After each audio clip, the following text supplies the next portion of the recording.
Karyamu mempesonaku, kau angkatku dari kelam, kasih tulus memberi warna. Kau buang semua gelisah, kau beriku sukacita, kau buatku selalu tertawa.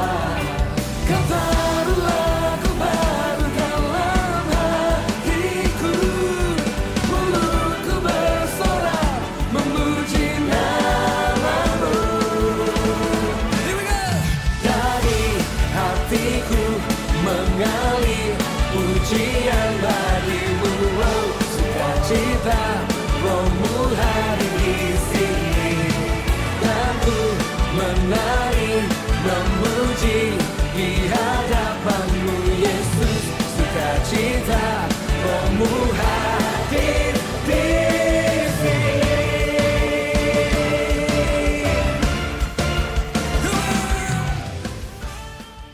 Selamat datang teman-teman sekalian di online service kita. Kita bersyukur kepada Tuhan, sekali lagi kita boleh dipersilahkan oleh Tuhan untuk menikmati persekutuan bersama dengan Dia. Mari saat ini teman-teman kita mau datang kepada Tuhan. Kita mau bernyanyi buat Dia, kita mau menyembah Dia.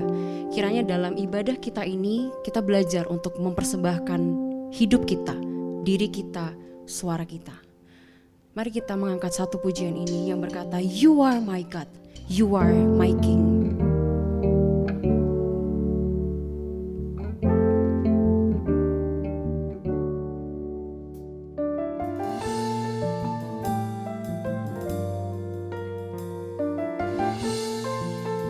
You are the hope of my soul.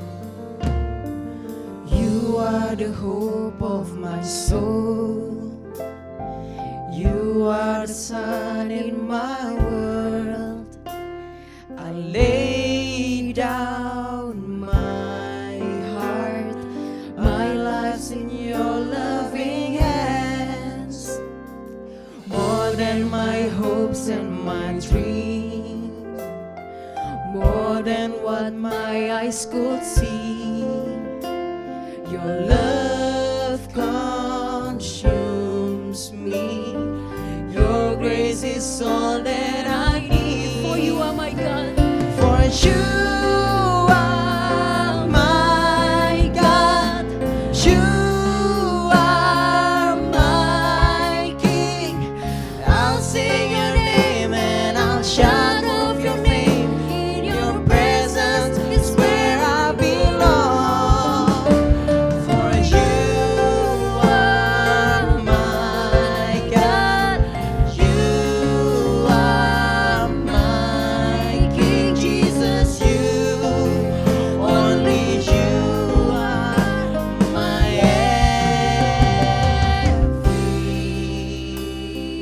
everything. Mari kita angkat kembali pujian ini. You are the hope of my soul. You are the hope of my soul. You are the sun in my world. I lay down my heart. My life's in your loving hands. More than my hopes and my dreams. More than what my eyes could see. Your love consumes me. Your love consumes me.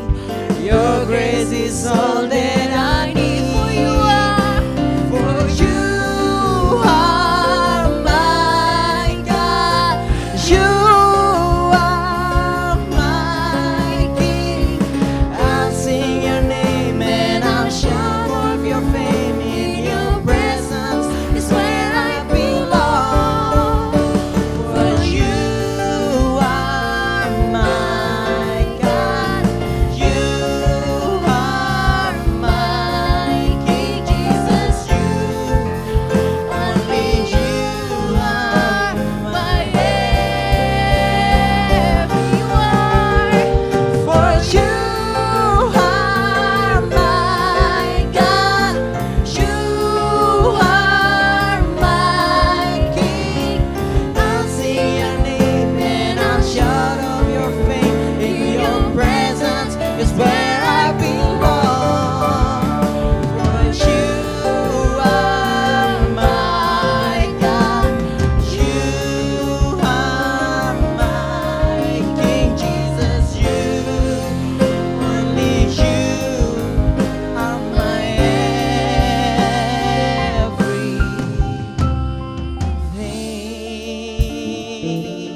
is where I belong.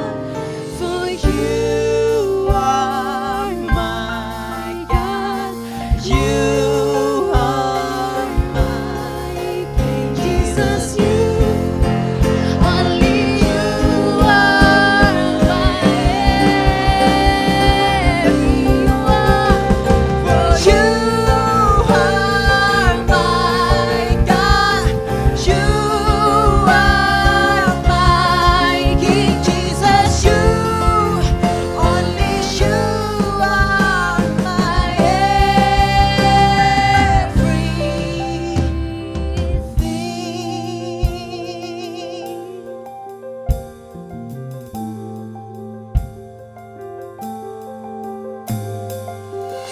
Benar Tuhan bahwa Engkau adalah segalanya buat hidup kami. 'Cause you are my God, you are my King. Kalau bukan karena Tuhan, kalau bukan karena kasih setia Tuhan, kami tidak akan bertahan hidup sampai sekarang. Kami tidak akan menikmati segala kebaikan Tuhan. Kami bersyukur Tuhan untuk kehadiran-Mu. Kami bersyukur Tuhan karena Yesus Kristus mau menjadi Tuhan atas kami.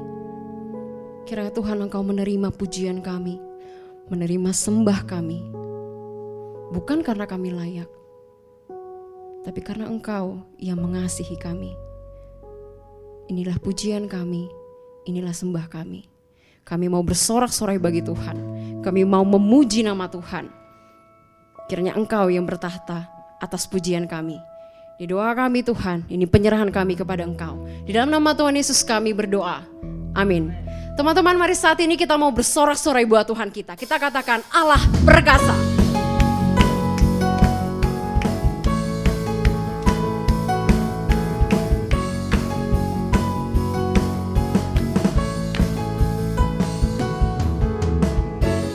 Bukan dengan kuat gagahku, namun karena kasih-Mu, Kau yang menebus jiwaku.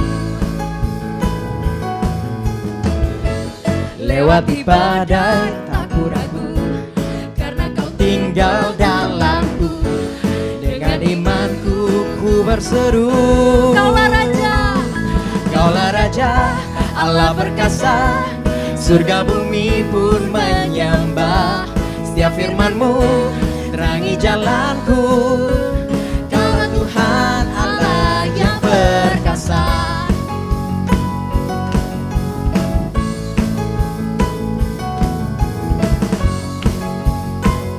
Mari katakan bersama, bukan dengan kuat gagahku. Bukan dengan kuat gagahku, namun karena kasih-Mu, Kau yang menebus jiwaku. Lewati badai tak ku ragu, karena Kau tinggal dalamku. Dengan imanku ku berseru, Kaulah Raja, Allah perkasa. Surga bumi pun menyembah. Setiap firman-Mu terangi jalanku.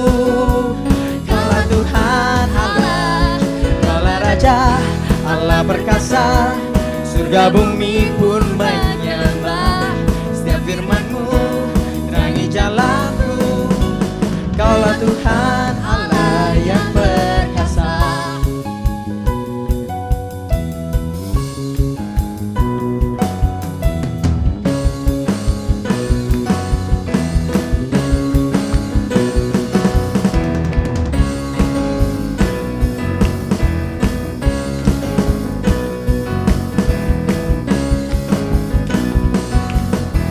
Kaulah Raja, Kaulah Raja, Allah perkasa.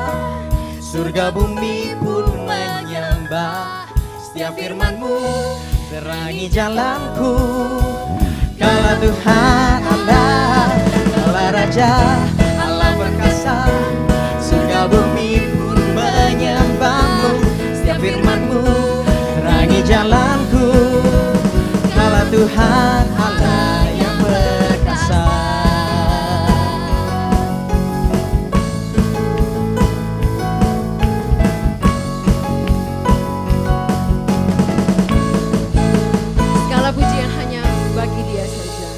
Puji Tuhan, biarlah hanya nama Tuhan sendiri yang dimuliakan. Dan sebentar kita akan mendengarkan sebagian dari firman Tuhan yang akan disampaikan. Mari kita siapkan hati kita lebih lagi untuk mendekati Tuhan lebih dalam lagi ya Tuhan. Lebih jujur, lebih tulus lagi mengenal Engkau ya Tuhan. Sebab kami tahu ya Tuhan, tengah luasnya samudra atau badai yang bergelora, tapi Engkau ya Tuhan, Engkau yang akan tetap menuntun kami ya Tuhan. Kemanapun ya Tuhan kami pergi ya Tuhan, kami tahu Engkau yang akan besertaku. Mari kita naikkan satu pujian ini, Engkau turut bekerja.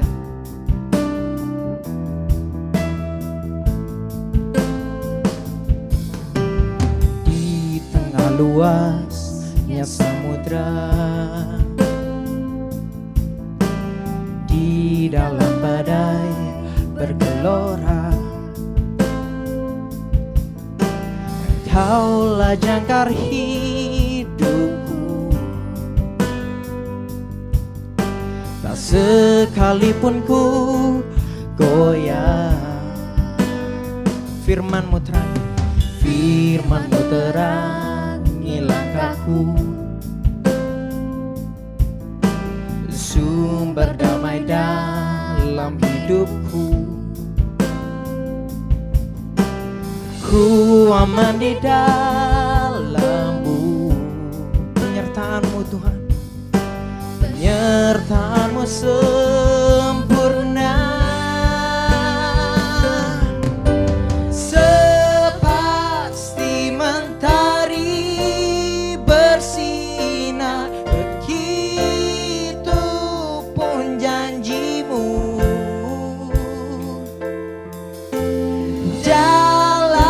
Segala perkara Engkau turut bekerja.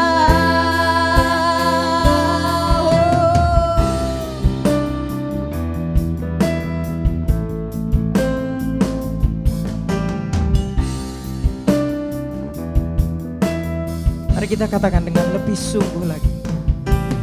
Di tengah luasnya samudra, di dalam badai bergelora, oh, Engkaulah jangkar hidupku. Tak sekalipun ku goyah. Katakan firman-Mu Tuhan, firman-Mu terangi langkahku.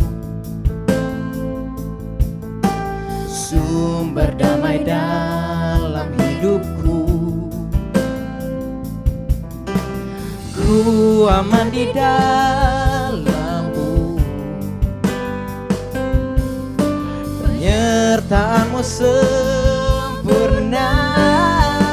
Oh, sepasti mentari bersinar, begitu pun janji-Mu.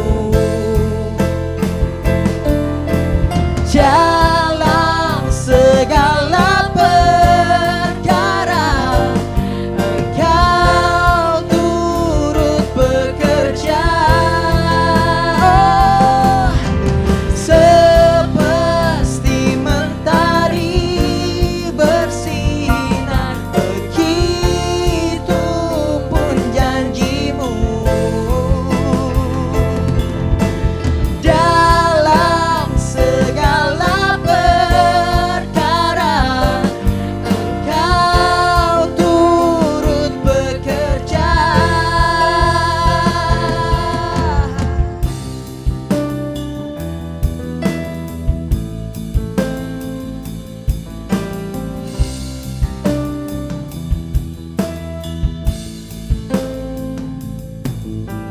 Kepada hambanya dipersilahkan.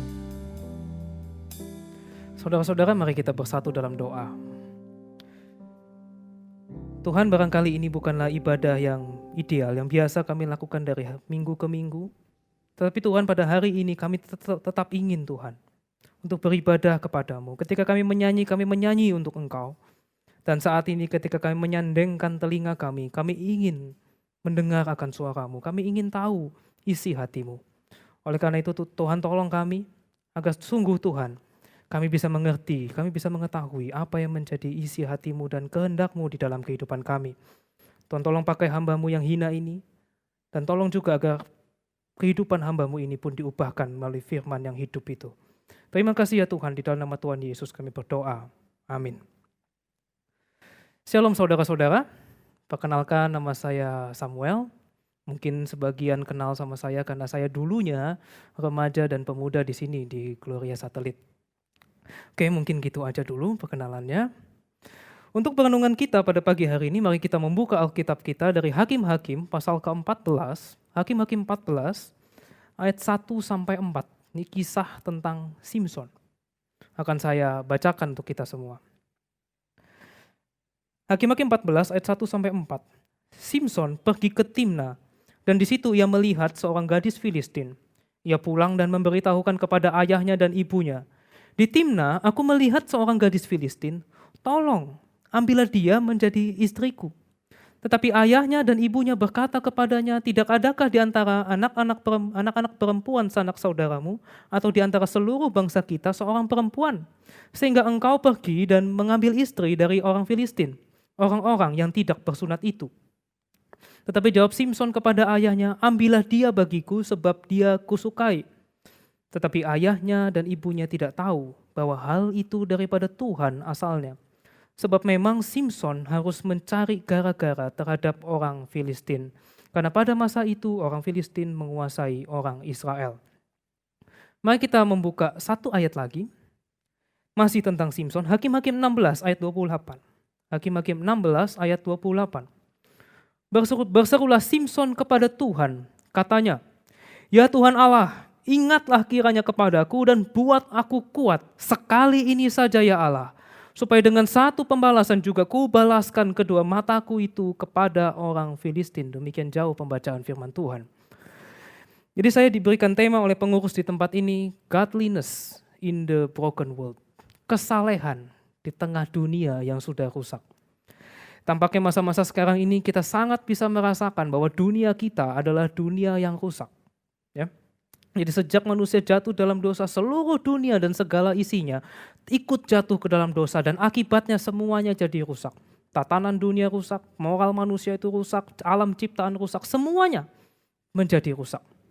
Dan apa yang kita rasakan, apa yang kita alami belakangan ini juga adalah akibat daripada kejatuhan manusia di dalam dosa. Jadi di sini kita memikirkan being godly, menjadi saleh di tengah-tengah dunia yang sudah rusak ini. Nah, godliness itu sendiri sebenarnya bukan hanya masalah karakter, tetapi suatu kehidupan yang diperkenan oleh Tuhan, kehidupan yang Tuhan itu senang. Beberapa tahun yang lalu saya kenal dengan seorang susu-susu, seorang bapak-bapak. Dia seorang pengusaha dan waktu itu saya masih kerja, saya baru buka usaha dan sehingga saya itu suka gitu ya, nanya-nanya ke susu-susu yang pengusaha, rahasia suksesnya apa sih? Siapa tahu bisa saya tiru. Nah, ada satu susu ini bilang gini sama saya, "Samuel, yang penting itu sebenarnya bukan modal, bukan pintar atau apa gitu, bukan. Yang penting kamu disenengin orang." Ya, misalnya kalau kamu disenengin sama presiden, enak hidupmu. Oh, saya kemudian pikir-pikir, iya betul juga ya. Banyak pengusaha itu lulusan SD, disenengin sama Presiden Soeharto. Waduh, langsung jadi konglomerat. Yang penting ternyata disenengin. Nah, kalau kayak gitu seharusnya kita juga pengen dong jadi orang-orang yang disenengin sama Tuhan. Godliness adalah kehidupan yang disenengin sama Tuhan, yang diperkenan oleh Tuhan. Tapi seperti apa sih hidup yang disenengin Tuhan? Gimana sih hidup yang godly, yang saleh itu? Kita mungkin sudah sering dengar bahwa kita harus gini, kita harus gitu. Supaya Tuhan senang, kita ikut ini, kita ikut itu supaya Tuhan senang. Nanti kita itu coba ini, coba itu supaya Tuhan senang. Kita harus jadi garam, jadi terang, jadi beda dengan dunia supaya Tuhan itu senang. Tapi kenyataannya sulit banget kan. Memang betul kita harus kayak gitu dan kita udah sering banget dengar. Tapi sulit banget. Kita sering ikut retreat, ikut ibadah kebaktian Natal, Paskah, Segala-galanya udah kita ikutin, kita bikin komitmen ini dan itu, tapi biasanya 2 minggu kemudian gagal lagi. Janji mau doa, baca Alkitab tiap hari, bikin resolusi kalau tahun baru, bikin tekad hari ini sudah bulan Mei, apa kabar nih resolusi tahun baru kita yang kemarin. Apalagi dalam kondisi sekarang ini kita di rumah aja. Baru-baru ini saya membaca sebuah artikel yang mengatakan tentang ternyata karantina atau di rumah aja ini perlahan-lahan memperlihatkan siapa diri kita sebenarnya. Dan ternyata kita tidak sebaik yang kita pikirkan. Ada banyak relasi dalam keluarga yang rusak, ada relasi dengan suami istri yang rusak, anak dengan orang tua, antar saudara. Kenapa? Karena biasanya kita bisa menghindari konflik dengan keluar rumah. Kali ini kagak bisa, 24 jam kita akan ngelihat tuh orang terus. Dan lebih mudah bagi kita untuk saling menyakiti satu dengan yang lain. Belum lagi ada juga yang ternyata menghidupkan kebiasaan dosa selama di rumah aja. Kemalasan, kecanduan game, kecanduan drama Korea mungkin, kecanduan pornografi. Jadi sekedar info, ada salah satu bisnis yang paling booming akhir-akhir ini adalah bisnis film porno. Bisnis film porno. Maka masalah godliness ini adalah sesuatu yang penting. Karena ternyata realita kita sekarang ini bukan hanya memperlihatkan bahwa dunia kita broken, tetapi juga ternyata kita adalah orang-orang yang broken. Maka mari kita memikirkan hal ini bersama-sama. Nah, pada hari ini saya mengajak kita bersama-sama untuk melihat seorang tokoh yang kita baca tadi, Simson. Mungkin Simson bukanlah orang yang ada dalam pikiran kita ketika kita membicarakan tentang kesalehan. Kenapa? Karena hidup Simson adalah hidup yang penuh dengan paradoks, hidup penuh dengan keanehan. Dia tokoh dengan kekuatan yang luar biasa, dia seorang hamba Tuhan yang mengalahkan musuh-musuhnya orang Israel. Kisah Simson adalah kisah tentang keberanian dan kekuatan yang luar biasa. Bahkan dalam Ibrani pasal 11, Simson itu masuk Hall of Fame-nya orang beriman. Hall of Fame-nya orang beriman. Jadi kalau saudara membaca Ibrani pasal 11, di situ ada daftar tokoh-tokoh hebat, para nabi, para raja, yang hidupnya itu diperkenan oleh Tuhan. Nah, Simson termasuk nih dari tokoh-tokoh tersebut yang oleh penulis Ibrani kita diminta untuk meneladani. Dan ini yang dikatakan oleh penulis Ibrani tentang Simson. Jadi Simson bersama dengan tokoh-tokoh yang lain, karena iman telah menaklukkan kerajaan-kerajaan, mengamalkan kebenaran, memperoleh apa yang dijanjikan, menutup mulut singa, memadamkan api yang dahsyat dan seterusnya. Jadi Simson ini orang hebat, pahlawan iman. Dan dari Ibrani pasal 11 kita mendapatkan indikasi bahwa Tuhan berkenan, Tuhan senang dengan hidupnya Simson. Namun di sisi yang lain, kisah Simson juga adalah kisah tentang kekalahan dan kegagalan. Di akhir hidupnya dia ditangkap, dicungkil matanya, dipermalukan, dijadikan budak. Dan yang bikin lebih gak enak adalah motif penggerak dari semua huru-hara dan perkelahian yang dilakukan oleh Simson. Yaitu kepribadiannya yang seorang womanizer, seorang playboy. Kalau bahasa Surabayanya, dia ini adalah seorang yang wedoan, ya. Dikit-dikit cari cewek, dikit-dikit dia cari cewek. Dan celakanya dia selalu cari cewek itu orang-orang Filistin, cewek-cewek Filistin, cewek-cewek non-Israel. Bahkan tercatat satu kali Simson itu pergi ke pelacuran di daerahnya orang Filistin. Nah, jadi Simson ini orang yang wedoan, ya. Bahkan dia celakanya lagi, dia sukanya sama cewek-cewek Filistin. Nah, di masa itu di hukum Taurat ada orang Israel itu tidak boleh bergaul, apalagi kawin-mengawin dengan orang Filistin. Dan perilaku Simson yang jelas-jelas salah ini membawa Simson kepada perkelahian demi perkelahian dan jebakan nafsu dan kebodohan yang luar biasa. Dalam Hakim-Hakim 14 yang tadi yang kita baca misalnya, Simson tergila-gila nih sama cewek Filistin. Lalu dia ngotot minta sama orang tuanya, aku pengen sama cewek itu, aku pengen nikah sama itu. Dan orang tuanya gak berdaya, akhirnya ya sudah, nikahlah Simson sama cewek itu. Tetapi kalau saudara melanjutkan Hakim-Hakim 14, di situ ternyata istri Simson ini mengkhianati Simson. Sehingga terjadi huru-hara, perkelahian besar antara Simson dan orang Filistin. Dan harusnya di situ Simson kapok dong sama cewek Filistin. Tapi ternyata lucunya Simson kagak kapok. Simson kagak kapok dan di Hakim-Hakim 16 Simson jatuh cinta lagi sama cewek Filistin yang namanya Delila. Dan kalau yang ini saya yakin saudara tahu ceritanya. Delila mengibulin Simpson sampai 4 kali. Jadi kalau zaman sekarang Simpson ini termasuk kategori bucin, ya, budak cinta. Dan ini bucin versi yang parah banget nih. Kenapa? Kalau dia mau dikibulin sama cewek, bahkan cewek yang sama, Delila itu sampai 4 kali. Dan terakhir Delila itu ngibulin Simpson, berhasil, dia tahu kelemahan Simpson, dia potong rambutnya Simpson sehingga Simpson kehilangan kekuatannya.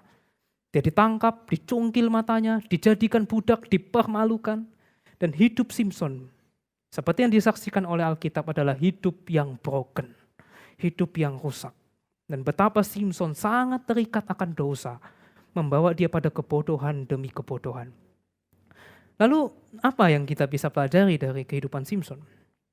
Ada seorang penafsir yang mengatakan bahwa kisah Simpson adalah gambaran dari kondisi umat Allah. Sama seperti Simpson yang lebih suka wanita-wanita asing, demikian pula Israel lebih suka kepada Allah-Allah asing. Di zaman itu berkali-kali Israel jatuh dalam penyembahan berhala. Tuhan marah, Tuhan hukum Israel, Tuhan bangkitkan bangsa asing untuk menjajah Israel sehingga Israel sangat menderita. Di tengah penderitaan itu Israel berdoa minta tolong sama Tuhan. Dan betul Tuhan kirimkan hakim untuk menyelamatkan Israel. Dan Israel berbalik menyembah Tuhan. Tapi gak lama Israel menyembah berhala lagi. Sehingga Tuhan marah lagi, Tuhan kirimkan lagi bangsa asing. Nanti Israel minta tolong lagi sama Tuhan. Tuhan selamatkan Israel lagi. Lalu Israel menyembah berhala lagi, muter-muter terus kayak gitu. Dan itulah kondisi Israel yang terus-menerus berputar-putar seperti itu digambarkan di dalam kehidupan Simpson. Yang terus-menerus berputar dalam dosa yang itu-itu juga. Dan bukankah kehidupan Israel, kehidupan Simpson adalah juga gambaran dari kehidupan kita yang seringkali terus-menerus berputar-putar di dalam dosa yang itu juga. Kita mungkin tidak seperti Simpson yang terikat akan hawa nafsu dan seks. Kita mungkin tidak seperti Israel yang menyembah Allah asing, menyembah berhala. Tetapi ada banyak hal yang mengikat akan hati kita, yang menjadi berhala di dalam hati kita, yang membuat kita terus-menerus jatuh dalam dosa yang itu juga. Jadi sebenarnya ini adalah gambaran kita semua. Dalam sebuah konferensi TED Talk di Amerika, ada seorang sosiolog bernama Brene Brown yang mengungkapkan tentang betapa rapuhnya manusia. Nah, Brown mengatakan bahwa adalah sebuah fakta yang mengejutkan bahwa ternyata sekeras apapun kita mencoba mengingkari, kita ternyata butuh untuk bisa mengakui bahwa kita ini rapuh. Ini adalah beberapa kalimat yang diucapkan oleh Brown. Kita adalah orang-orang itu. Kebenarannya adalah kitalah orang-orang yang kita bicarakan itu. Yaitu orang-orang yang kita tidak akan percayai, orang-orang yang tidak akan kita izinkan bermain dengan anak kita, orang-orang yang kita benci, atau orang-orang yang kita anggap broken. Jarak kita ternyata begitu tipis dari menjadi orang-orang itu. Bahkan kitalah justru orang-orang itu. Saya akan buat hal ini menjadi lebih spesifik. Kitalah orang-orang yang saling berteriak di mobil dalam perjalanan ke gereja, lalu keluar dari mobil dengan senyum secara mentari pagi untuk menunjukkan bahwa segala sesuatunya baik-baik saja. Kitalah orang yang rela utang besar-besaran supaya tidak ketinggalan zaman. Kitalah orang yang meremehkan orang lain hanya karena mereka berbeda dengan kita. Kitalah orang yang mengambil jalan pintas dan log on ke situs porno. Kitalah orang yang tembok rumahnya, jendelanya, kacanya, piringnya hancur berantakan karena dibanting. Kitalah orang yang berjam-jam menghabiskan waktu di media sosial, berusaha meyakinkan orang bahwa hidup kita jauh lebih baik dari hidup mereka. Kitalah orang-orang itu. Seperti Simpson, seperti Israel, sesungguhnya kita juga adalah orang-orang yang broken. Lalu bagaimana kita sekarang? Nah, dalam Hakim-Hakim 14 ayat 4 tadi yang kita baca, kita disebutkan bahwa tetapi ayahnya dan ibunya tidak tahu bahwa hal itu daripada Tuhan asalnya, sebab memang Simpson harus mencari gara-gara terhadap orang Filistin. Aneh ya? Jadi di balik segala ketidaksalehan Simpson, huru-hara, perkelahian Simpson, segala brokenness dalam kehidupan Simpson, ternyata Tuhan berkarya melalui kehidupan Simpson. Tuhan tentu tidak menghendaki dosa-dosa Simpson. Tuhan tentu tidak menghendaki itu terjadi. Tetapi segala kerusakan dalam hidup Simson tidak membuat rencana Tuhan gagal di dalam hidup Simson. Tuhan justru memakai segala kelemahan dan keberdosaan Simson. Dan dalam Hakim-Hakim 16 dikisahkan gimana tadi Delila itu, gara-gara Delila rambut Simson dipotong, Simson kehilangan kekuatannya. Dia ditangkap, matanya buta, jadi budak, dipermalukan. Dan satu kali dalam sebuah pertemuan orang Filistin, Simson dibawa naik ke panggung untuk dijadikan lawakan. Nah, Simson naik ke panggung lalu kemudian singkat cerita dia itu cari pilah untuk bersandar. Dan sambil bersandar itu dia berdoa kepada Tuhan. Ayat yang tadi kita baca, Hakim-Hakim 16. Ya Tuhan, ingatlah akan aku. Buatlah aku kuat sekali ini saja. Dan Tuhan hari itu mengingat Simson. Simson menjadi kuat lagi. Dia merobohkan pilar dan seluruh bangunan itu rubuh. Membunuh ribuan orang Filistin termasuk Simson. Dan yang mati hari itu lebih banyak daripada yang dibunuh Simson seumur hidupnya. Tuhan sekali lagi memakai dia untuk mengalahkan Filistin. Sekalipun segala penderitaan Simson adalah salahnya dia sendiri, Tuhan tidak pernah meninggalkan Simson. Di dalam keadaannya yang paling broken itu, Tuhan mengingat Simson. Jadi kisah Simson ini kisah apa sih sebenarnya? Nah, di sini saya menemukan bahwa kisah Simson adalah tentang God's grace to broken people in the broken world. Anugerah Allah kepada orang-orang yang rusak di dalam dunia yang rusak. God's grace to broken people in the broken world. Allah beranugerah kepada Simson, kepada Israel, dan juga kepada kita di tengah-tengah brokenness kita. Allah beranugerah di tengah-tengah dunia yang rusak ini. Dan itulah sebabnya Allah yang kita kenal di dalam pribadi Tuhan kita Yesus Kristus. Di dalam anugerahnya dia datang ke dalam dunia, mati di kayu salib. Karena kasihnya kepada saudara dan saya. Dan itulah berita Injil. Yaitu kasih Allah yang begitu besar akan dunia yang rusak ini. Sehingga ia mengaruniakan anaknya yang tunggal. Supaya mereka yang percaya kepadanya tidak binasa. Melainkan beroleh hidup yang kekal. Dan inilah yang menjadi berita baik untuk kita semua pada hari ini. God's grace to broken people in the broken world. Lalu apa yang bisa kita lakukan sekarang? Apa yang bisa kita teladani dari hidup Simson? Memang tidak mudah melihat apa sih yang baik dari kehidupan Simson. Tetapi paling tidak kita bisa melihat bahwa di dalam ketidakberdayaannya Simson datang kepada Tuhan. Dia berdoa, Tuhan ingatlah akan aku, buat aku kuat lagi. Simson di tengah kelemahan dan keberdosaannya, di tengah kehancurannya datang kepada Tuhan dengan iman. Dia meminta untuk sekali lagi dipakai oleh Tuhan. Dan Tuhan mengingat Simson. Inilah yang kemudian membuat Simson menjadi seorang pahlawan iman. Karena dengan Simson berseru kepada Allah, memperlihatkan keinginan Simson untuk dipakai Tuhan, keinginan untuk mengalami lagi kuasa Tuhan, itulah iman dari Simson. Orang beriman itu selalu bisa melihat bahwa ada pengharapan bagi orang-orang yang percaya. Dan iman itu sendiri adalah anugerah. Ibrani 11 mengatakan bahwa iman adalah dasar dari segala sesuatu yang kita harapkan. Bukti dari segala sesuatu yang tidak kita lihat. Dan dengan iman, Simson datang kepada Tuhan. Dan karena iman, Simson sekalipun hidupnya broken, Tuhan berkenan kepada dia. Dan seperti Tuhan mengingat Simson, Tuhan juga mengingat kita anak-anaknya. Maka mari di tengah brokenness kita, di tengah kegagalan kita, di tengah kehancuran kita, kita datang kepada Tuhan dengan iman. Minta Tuhan pulihkan kita lagi, minta Tuhan pakai kita lagi. Dan datang pada Tuhan sekali lagi. Tuhan Yesus mengatakan dalam Yohanes pasal 15, tinggallah di dalam aku seperti carang yang menempel pada pokok anggur. Di luar aku, kamu tidak dapat berbuat apa-apa. Di luar Tuhan, kita nggak bisa apa-apa. Dan mari kita datang kepada Tuhan, miliki relasi yang dekat dengan Tuhan. Seorang hamba Tuhan yang bernama John Stott itu mengatakan, esensi dari kekristenan adalah Kristus itu sendiri. Suatu relasi pribadi dengan Tuhan Yesus, Sang Juru Selamat. Maka godliness sesungguhnya adalah personal relationship, suatu hubungan pribadi kita dengan Tuhan. Dan di dalam relasi itu, Tuhan akan memakai kita, memulihkan kita agar hidup kita bisa memuliakan Tuhan di tengah dunia yang broken ini. Pada waktu Perang Dunia Kedua di Jerman, ada satu keluarga yang tinggal di dalam sebuah rumah. Pada waktu itu musim dingin, musim salju, di luar badai salju. Dan pada malam hari mereka sekeluarga itu sudah memutuskan untuk tidur. Tetapi tiba-tiba ada pintu diketok. Kemudian si suami itu pikir, wah siapa ya? Siapa ya kok malam-malam gini hujan salju di luar ada yang ngetok pintu. Kemudian mereka turun ke bawah dan kemudian mengintip. Siapa kamu? Aku gak kenal kamu.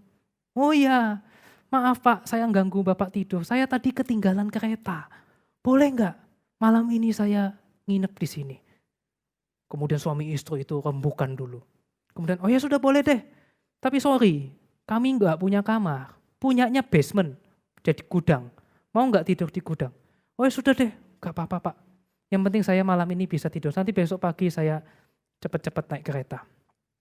Akhirnya tamu itu di gudang bawah dia tidur. Dan tengah malam suami istri ini ketika tidur, anaknya itu tidur, kok terbangun karena ada suara gitar. Sayup-sayup ada suara gitar. Siapa ya yang main gitar malam-malam? Suami itu kemudian mikir, "Mah, kita kan gak punya gitar, ini siapa yang main gitar? Orang tadi juga datang gak bawa gitar, karena kalau gitar kan ketok gitu ya, gede. Nah ini kan gak ada. Kita juga gak punya gitar." Kemudian mereka suami istri coba ingat-ingat. Oh ada, kita punya gitar ternyata. Tapi gitar itu sudah peot, sudah rusak, udah bobrok. Udah senarnya juga sudah tinggal 3, udah gak tahu ditaruh di mana. Masa gitar itu sih yang dimainin?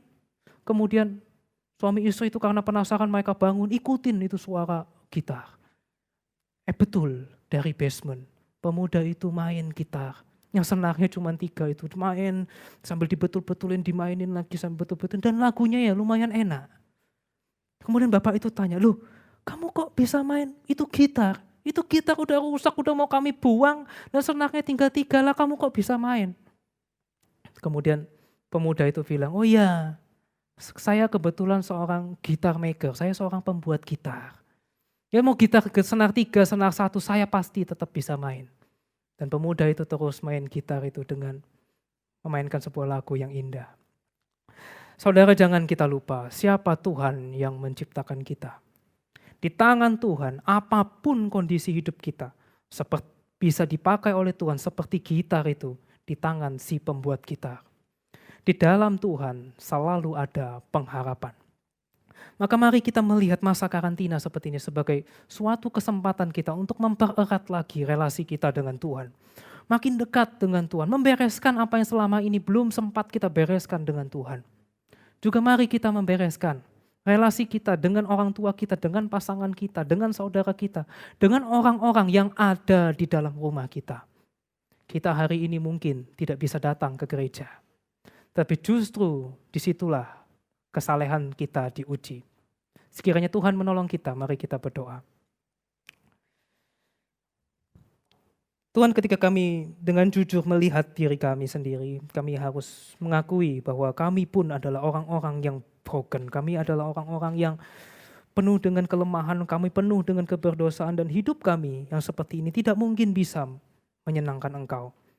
Tetapi kami bersyukur Tuhan oleh karena anugerah-Mu yang begitu besar kepada kami, oleh karena kasih-Mu yang begitu besar kepada kami boleh dibenarkan di hadapan-Mu. Oleh karena itu Tuhan, di dalam hidup kami mau merespons akan anugerah-Mu itu dengan suatu ketaatan, dengan suatu ketundukan akan Engkau ya Tuhan. Kami mau menjalin relasi yang intim, yang dekat dengan Engkau. Tuhan tolong kami agar kami hidup memuliakan Engkau. Di dalam nama Tuhan Yesus kami berdoa. Amin. Terima kasih kepada penginjil Samuel yang sudah menyampaikan firman Tuhan hari ini. Saya percaya itu memberkati kita semua. Mari sebelum kita mau masuk dalam doa syafaat, saya ingin membaca satu bagian firman Tuhan. Mazmur 56 ayat 3 sampai yang keempat berkata demikian. Waktu aku takut, aku ini percaya kepadamu. Kepada Allah yang firman-Nya kupuji. Kepada Allah aku percaya, aku tidak takut. Mari bersama kita berdoa. Tuhan tahu suasana hati kami. Tuhan tahu kekhawatiran yang kami alami dan rasakan di dalam hati setiap kami. Tuhan tahu ketakutan yang kami alami pada masa-masa seperti ini. Sungguh kami ingin datang membawanya segalanya, segala perasaan takut, khawatir kami kepada Tuhan. Kami mau berdoa pada saat ini untuk masa PSBB yang baru saja dimulai. Sungguh kami mohonkan agar supaya kasih Tuhan yang menyertai masa-masa seperti ini. Kami berdoa agar supaya PSBB ini sungguh boleh bermanfaat untuk mencegah penyebaran COVID-19 ini lebih meluas lagi. Dan kami mohonkan supaya Tuhan yang karuniakan kedamaian buat negara kami, buat kota kami, di mana kami tinggal di Surabaya ini. Kami juga berdoa agar supaya Tuhan sendiri yang menjauhkan segala gejolak ekonomi, politik yang mungkin akan terjadi, yang mungkin bisa lebih buruk. Tapi kami percaya kepada tangan kuasa Tuhan, Tuhan yang sanggup menjaga segalanya. Kami juga mohonkan agar supaya kuasa Tuhan sekali lagi yang mengekang setiap kejahatan, supaya tingkat kriminalitas itu tidak semakin meningkat. Kami juga mau berdoa untuk setiap spiritual teman-teman kami, baik sebagai pemuda, remaja di tempat ini. Kami rindu Tuhan yang mengingatkan kami, menyadarkan kami, agar supaya di masa-masa seperti ini, masa social distancing ini sungguh kami hanya mencari Tuhan. Kami semakin tekun bersekutu dengan Tuhan, berelasi dengan Tuhan. Tolong kami untuk selalu mengingat akan Tuhan. Dan kami bersandar hanya kepada Tuhan. Justru melalui masa-masa yang sulit ini biarlah kami boleh bertumbuh, biarlah kami boleh mengenal Tuhan, dan kami boleh mengalami Tuhan lebih dan lebih lagi. Kami juga mau berdoa untuk kondisi ekonomi dan finansial teman-teman, setiap keluarga dari teman-teman maupun saudara kami. Kami serahkan dalam tangan kasih Tuhan. Tuhan tahu krisis ekonomi pun melanda bahkan seluruh dunia termasuk negara kami. Kami mohonkan penyertaan Tuhan. Kami mohonkan penjagaan Tuhan. Segala kebutuhan setiap keluarga kami kiranya Tuhan yang mencukupkan. Sungguh kami serahkan doa ini dalam tangan kasih Tuhan. Tentu kami takut menghadapi masa ini. Tapi dalam ketakutan ini kami ingin percaya, kami ingin belajar berserah kepada Tuhan. Karena itu yang akan membuat kami tidak takut. Tuhan kami serahkan dalam tangan kasih Tuhan. Di dalam nama Yesus kami berdoa. Amin. Kiranya ibadah kali ini bisa menjadi berkat dan bisa menjadi sebuah bekal untuk teman-teman sekalian dalam menghadapi kehidupan sehari-hari, dalam menghadapi masalah, ketakutan, apapun perkaranya. Kita tahu bahwa Tuhan yang selalu beserta kita. Kita akan naikkan satu pujian lagi yang berkata bahwa dalam setiap langkah kami, Tuhan yang menyertai kita.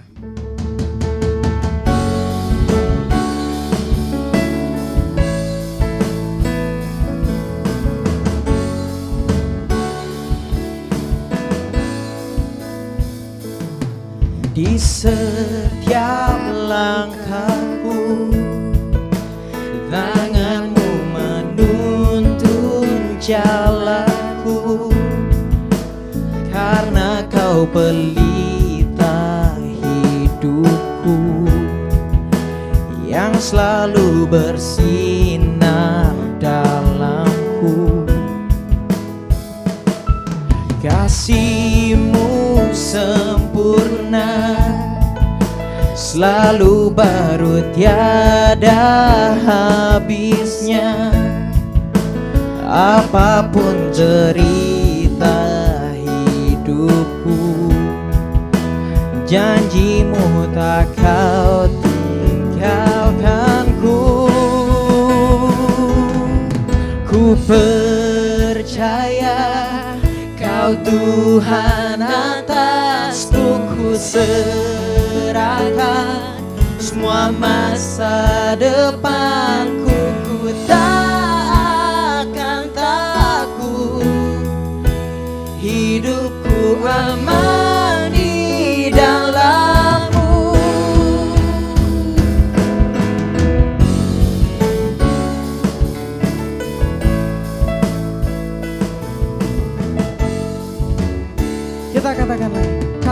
sempurna Tuhan.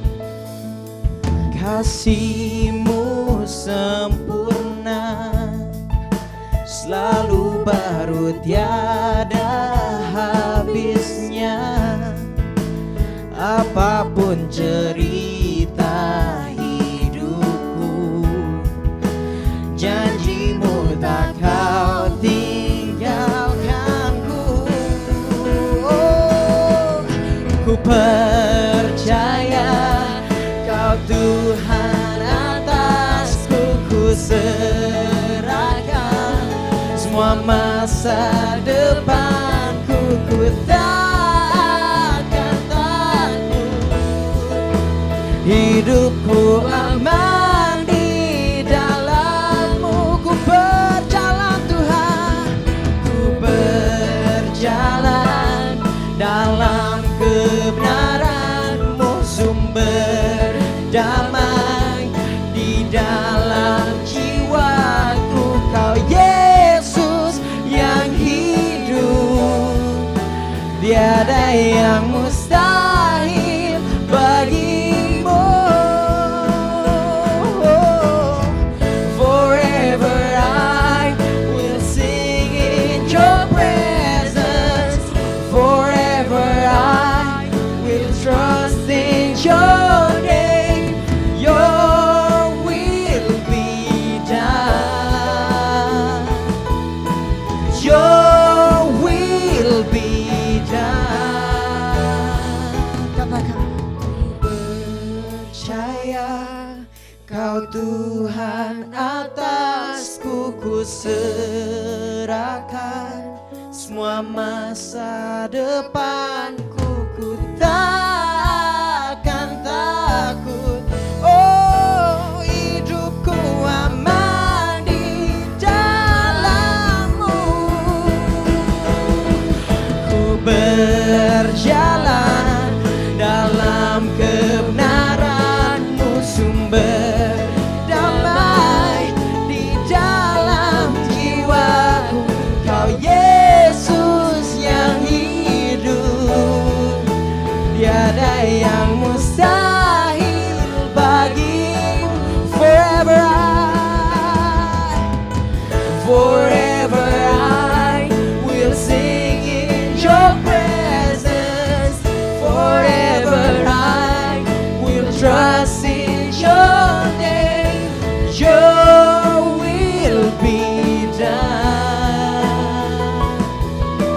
Your will be done.